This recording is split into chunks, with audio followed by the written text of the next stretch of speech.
on a, comment il s'appelle, Obi-Wan qui dit à Anakin buy the Jeep et Anakin qui lui répond mais avec quel argent, grosso modo.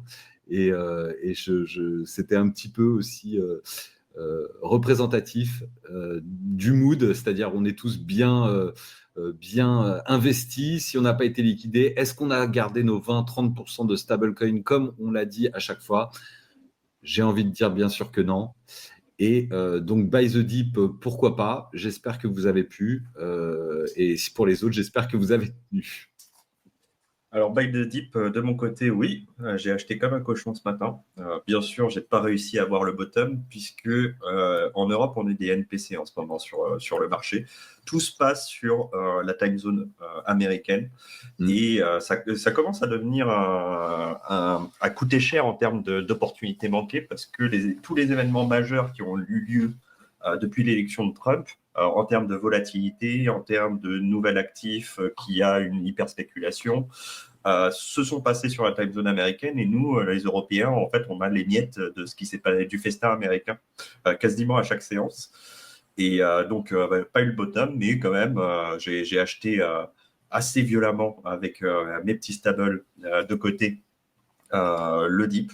Et on verra dans quelques semaines si j'ai fait une grave erreur et on va aller beaucoup plus bas ou si c'était un bon choix. Mais moi, j'ai eu un sentiment, alors bien sûr, j'ai pas une boule de cristal, mais c'est des sentiments qu'on n'a que quelques fois par cycle, quelques fois dans une carrière, entre guillemets, d'investisseur. La dernière fois que j'ai eu un sentiment et un matin comme ça où il y avait une telle ambiance de défaite sur les réseaux sociaux et de capitulation partout, c'est quand on avait eu le fameux dépeg du ST8 après la chute de FTX et un Ether qui était tombé avec le dépeg aux alentours de $800. Et là aussi, j'avais acheté le dip de manière assez violente. Avec le recul, c'était plutôt une belle affaire. On verra si aujourd'hui c'était une belle affaire ou pas. Mais ça fait 2 dips que j'achète. Hein. J'ai fait Nvidia il y a quelques jours et aujourd'hui je fais les cryptos. On verra si dans quelques semaines on fera le bilan. Voilà. Ouais, donc un bon sentiment. Bon là, je vois que tu as dessiné CM une petite ta séance. C'est tasse Ouais, double. c'était surtout pour imager ce que vient de dire Marc d'un point de vue du chart. On a quand même eu, on va regarder Bitcoin dans un instant, mais au niveau d'Ether, il est revenu tester les 2150, c'est-à-dire le bas du range précédent qu'on a mis tout l'été, dont le yen carry trade a travaillé. Donc en termes de séance de rattrapage, là, pour Ether, le choper à quasi moins 40% par rapport à la semaine dernière, et le tout en s'offrant un rebond sur 12 heures de temps de quasi plus 30%.